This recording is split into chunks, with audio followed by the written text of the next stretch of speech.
Момиче, толкова си тъпа и ограничена, че на всеки въпрос пишеш на за сериозно и ако случайно тръгнеш да пишеш нещо друго, естествено неграмотно. Боже, тази младеж докъде стигна? А замисли се просто. Какво да се замислям, бе, нали аз го пиша, я да ми дръж никаква сметка, какъв си ти тук. Я си гледа твоите работи и мога да пиша неграмотно, ама пак завърших с пълно 6. И те какво касае и няма да се замислям. Ще си пиша както искам, ако искам и по-небесмислите мога да си пиша. Това е моя аск и това е моя живот. Както се казват повечето хора и нямаш никакво право да ми се меси живота.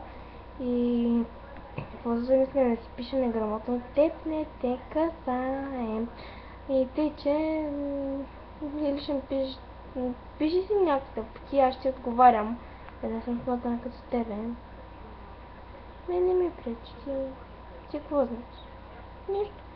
Между другото си голям бъдливец.